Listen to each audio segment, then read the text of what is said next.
Haleluya, puji Tuhan.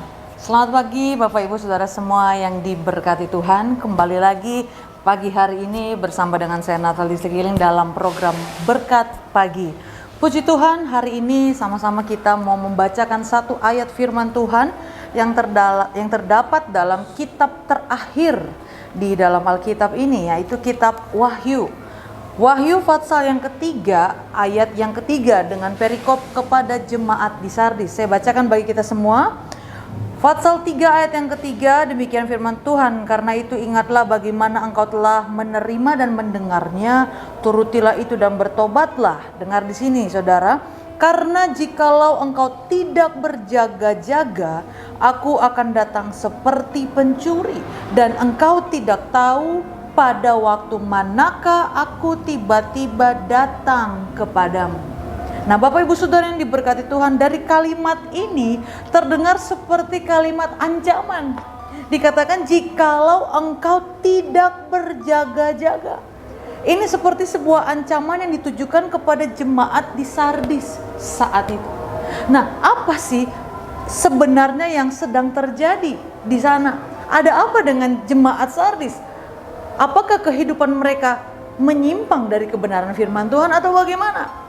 Kalau saudara pelajari mengenai jemaat Sardis ini, mereka adalah jemaat yang memiliki kondisi kerohanian yang mati secara lahiriah. Meskipun terlihat atau nampaknya tidak demikian. Nah, jemaat di Sardis ini mengalami kematian rohani yang dikatakan tampaknya hidup namun mati. Kalau boleh saya umpamakan ya saudara, seperti zombie atau mayat hidup. Kehidupan mereka mengandalkan kesuksesan, kekayaan, kenyamanan yang berasal dari dunia. Sehingga dengan semua hal itu membuat jemaat di Sardis ini tidak menyadari bahwa mereka telah mati secara rohani. Mungkin kelihatannya nggak kelihatan ya saudara, karena mati secara rohani, di dalam tidak terlihat. Itu sebabnya di ayat yang pertama dari pasal 3 ini Tuhan katakan, aku tahu segala pekerjaanmu. Engkau dikatakan hidup padahal engkau mati. Tanda seru. Tuhan sendiri yang katakan, Tuhan sendiri yang nilai ini saudara. Kalau kita tahu penilaian Tuhan itu tidak pernah salah. Tuhan tidak pernah salah menilai. Apa yang Allah katakan tentang kita itu benar demikian adanya. Tuhan sangat tahu bagaimana keadaan jemaat di Sardis, sehingga Tuhan memerintahkan kepada mereka untuk bangun. Jadilah kuat.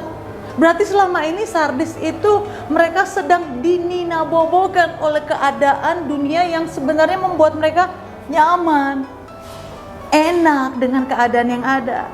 Tapi sebenarnya mereka tidak tersadari bahwa iman mereka sedang tertidur. Makanya firman Tuhan katakan bangun, jadilah kuat. Kehidupan mereka sudah terlalu bersandar pada kenyamanan yang secara lahiriah. Mereka menikmati hidup karena kenyamanan dunia, bukan karena Tuhan itu sendiri. Nah saudaraku yang diberkati Tuhan, apa sih gunanya kita menjalani hidup ini tanpa Tuhan yang hidup di dalam kita? Apa gunanya kita memperoleh seluruh dunia ini tetapi jiwamu binasa? Apa gunanya juga kita terlihat baik dari luar di pemandangan orang, namun ternyata kita mengalami kematian secara rohani.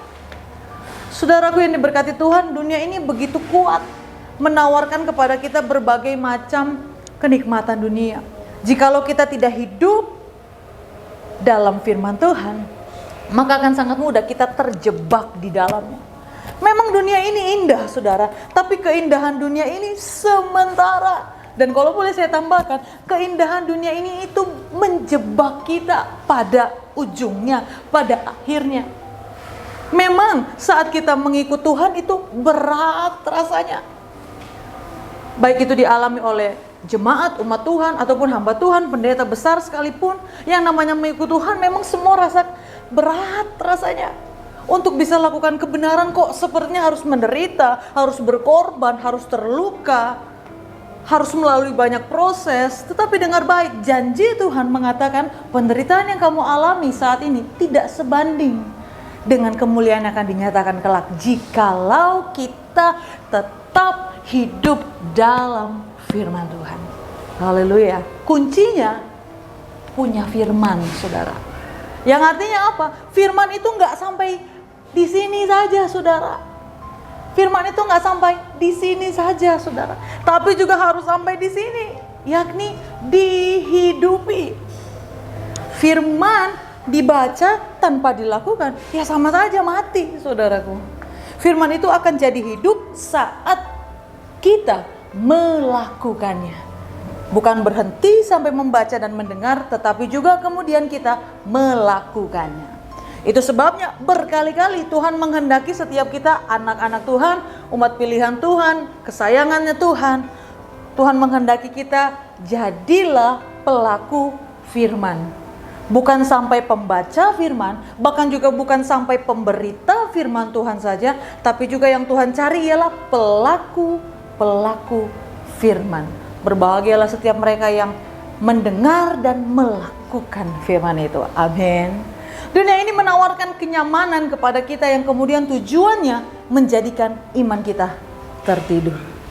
Segala hal apapun, saudara, yang ditawarkan dunia itu tidak akan pernah menghasilkan iman yang kuat, apalagi pribadi yang kuat. Kenyamanan dunia justru membawa kita kepada kematian iman. Tuhan peringatkan kita melalui jemaat di Sardis ini, berjaga-jagalah, turutilah itu dan bertobatlah. Setiap kita pasti pernah melakukan kesalahan di mata Tuhan, mau saudara katakan besar atau kecil.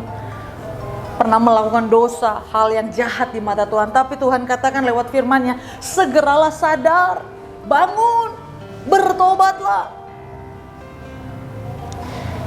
Hiduplah saudara hari-hari ini dengan kita terus berjaga-jaga setiap hari. Karena kalau kita nggak berjaga-jaga, kita bisa jatuh kapan saja tanpa kita ketahui. Bahkan tanpa kita sadari, seperti yang terjadi di jemaat Sardis. Jadi kita harus berjaga-jaga. Gimana caranya? Mazmur 119 di sana mengatakan, dengan apakah seorang muda mempertahankan kelakuannya bersih? Jawabannya ialah dengan menjaganya sesuai dengan firman Tuhan. Menjaga hidupnya sesuai dengan apa kata Tuhan, bukan apa kata dunia, bukan apa kata viral saat ini, tapi apa yang dikatakan oleh Tuhan. Haleluya. Firman Tuhan pagi hari ini mengingatkan kepada kita semua, jikalau kita tidak berjaga-jaga, kita membiarkan iman kita tertidur, larut akan kenyamanan dunia, maka apa yang akan kita terima, saudara? Namamu bisa sangat mungkin tidak tertulis dalam kitab kehidupan. Wow. Jadi oleh sebab itu, saudaraku yang diberkati Tuhan, baik saudara maupun saya, mari sama-sama kita jadi pelaku firman. Maka firman itulah yang akan menjaga kehidupan kita ketika kita melakukannya. Amsal katakan, belilah kebenaran dan jangan menjualnya. Sebab ini adalah firman Allah, perkataan Allah.